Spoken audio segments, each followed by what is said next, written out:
Hello विराज, हामी class 12 को unit 6 को थ्योरी अफ फ्याक्टर प्राइजिङ पढ्न गइरहेका छौँ। यसमा हामी पढ्नेछौँ introduction to factor price, rent and its types, Ricardo theory of rent, wages and its types, substitute wage theory, wages fund theory, interest and its type, classical theory of interest, profit and its type, risk bearing theory of profit पढ्नेवाला छौँ। अब हामी जाउँ बुकतिर। अब हामी रेन्टको बारेमा पढ्छौँ। Rent is a payment made for the use of land and other gift of nature end according to Ricardo, rent is the portion of the product of the earth which is paid to the landlord for the use of original and indestructible power of the soil. Types of rent. There are three types of rent. They are economic rent, constant rent and gross rent. And जब 3 नम्बरको question आउने रिकार्डो theory of rent भन्ने 3 नम्बरमा आउन सक्छ। रिकार्डो theory of rent पढौँ। The classical economist David Ricardo has propounded a theory of rent. This theory is known as the Ricardo theory of rent. According to David Ricardo, rent is a portion of the product of the earth which is paid to landlord for the use of original and industrial power of soil. This theory has some exception of the theory. It is based on the long run. Supply of land is fixed. Land has original and industrial power. Rent arises due to scarcity of land. Only land at rent. Lands differ in fertility. The most fertility land is cultivated first. And Ricardo has stated that rent arises due to two reasons. They are scarcity of land and differ in fertility of land. Scarcity of land को बारेमा पढ्छौँ। Land is scarce in related to its demand. Its supply cannot be changed when necessary. It is a free gift of nature. Rent or price of land rise due to its limited supply. Different in fertility of land. Land differ in fertility. Some are most fertility land and some are less. When we spend the same amount on both high fertility land and less fertility land, a high fertility land add more output and it causes rent. The theory tells us that arise due to the difference in fertility. Ricardo has explained this theory with an example of an Iceland. Let's suppose that a group of persons settle in a Newfoundland Iceland. There are 4 grades of land, A, B, and C and D. A grade land is the best and most fertility land. B grade land is more fertility than C. C grade land has more fertility in the D, and D grade land is less fertility land. It is called marginal land or no rent land. According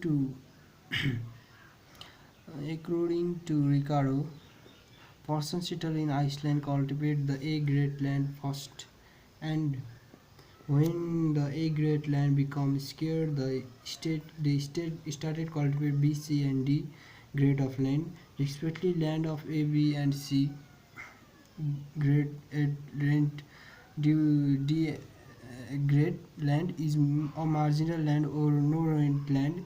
The rent of land is determined by the difference between the product of high grade land and the productivity of marginal land.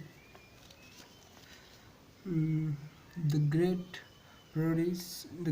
produce cost of production and the rent of land are present in the table below. As you can see, there are grade of land, production cost and rent. Grade of land A, B, C, D. Production 50, 40, 30 and 20. Production cost same 20, 20. And rent is production minus production cost. And there are also figure there. The x-axis represent grade of land and y-axis represent production and cost. And criticize of the Ricardo theory of rent. Ordinary of cultivate. There can be rent even if all land are homogeneous. No extension of marginal land. No original no original and industrial power of the soil. Rent does not arise only on land. Lack of perfect complementary. Wages are the reward paid to a worker for his mental as well as physical work. According to Ricardo, any types of reward for human existence, whether paid in cash or in kind of or both, is known as wages in economic. Types of wages: money wages, real wages. Substitutes theory of wages. This theory was first all about by the physicalist economic of 18th century. Later on, David Ricardo developed it. He believed that the exploitation theory of Karl Marx is based on this theory. This theory is named on iron law of the wages by the German economist Friedrich Lessing. According to this theory, wages tends to remain at the substitute level in the normal long run. The worker gets remuneration only to maintain his family at a minimum subsistence level in the long run. When wages rise above this level and the laborers are encouraged to have more marriage and large family, it is increase the supply of labor and brings wages down to the substitute level. Sorry, all your gary got you. Sorry, encouraged to have more married and large family, it increases the supply of labor and brings wages down to the substitute level. Again, when wages falls below the level, the laboratory will be unable to maintain the substitution level. This leads on the one hand to less marriage and less babies, and on the other to increase death rate unlimitedly. The labor supply decrease and wages rise again to the substitute level. In this way, it's supposed that the wages and the social level are equal to each other in the long run. There are some exceptions of this theory. Exception: wages are paid to the labor only to equal to the subsistence level. When the wages rate rise above the subsistence level, population growth rapidly. Wages of labor are uniform. This theory is applicable to both developing and developed countries. Wages rate is determined by the supply of labor. अब चाहिँ हामी इन्ट्रेस्टको बारेमा पढ्छौँ. Interest is the payment for the use of capital. According to Professor Marshall, interest is the price of the use of capital in any market. Kinds of interest: net interest, gross interest, reward for management, net interest. Classical theory of interest. The classical theory of interest was propounded by the classical economics. Therefore, this theory is popularly known as the classical theory of interest. But the credit of development of this theory was going to Knight, Walras, Marshall, etc. According to this theory, the rate of interest is determined by the interaction of the demand for and supply of capital. The rate of interest is determined supply of capital supply of capital the rate of interaction is determined at a point where the demand and supply of curve of capital intersect. Demand for capital. Capital is demanded by entrepreneurs. They want to earn profit by investing capital in productive area. Demand for capital depends upon its marginal productivity. Marginal productivity of capital diminishing as more units of capital are applied. Therefore, the entrepreneur is ready to pay interest on capital, and there is an inverse relationship between demand for capital and supply of demand for capital and rate of interest. Supply of capital depends upon saving. Saving is the portion of the percent income which is not spent on consumption. There is a direct and positive relationship between the saving of capital and the rate of interest. Supply of capital depends upon saving, or हाम्रो formula दिएछ x to y minus c. x भनेको saving, y भनेको income र c भनेको consumption. Determination of rate of interest. According to classical economics, the rate of interest is determined by the interaction of force of demand for and supply of capital is demanded for investing and its supply depends upon saving. In this way, it can also be capital said that the rate of interest is determined by the interaction of investment and saving. Therefore, this theory is known as the saving and investment theory. It is so in the table below. Rate of interest, demand for capital, supply of capital र equilibrium state देखाएको छ यहाँ 10% 12%. Rate of interest increase भएर demand for capital decrease भइरहेको छ र rate of interest increase भइरहेको बेला सप्लाई अफ क्यापिटल पनि इन्क्रिज भइरहेको छ. यसलाई हामी ग्राफमा पनि हेर्छौँ.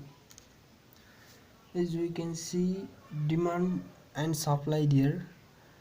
The y-axis represent that rate of interest and x-axis represent demand for and supply of capital. There is a x sign in the figure. DD represent demand and SS represent supply. And the criticism of this theory of interest is A. Saving and investment are not intersect elastic. B. Level of income does not remain constant. C. Wrong assumption of full employment. D. Saving and investment affected each other. E. Unrealistic assumption of long run. C. Post phenomenon of consumption. And we are now going to profit.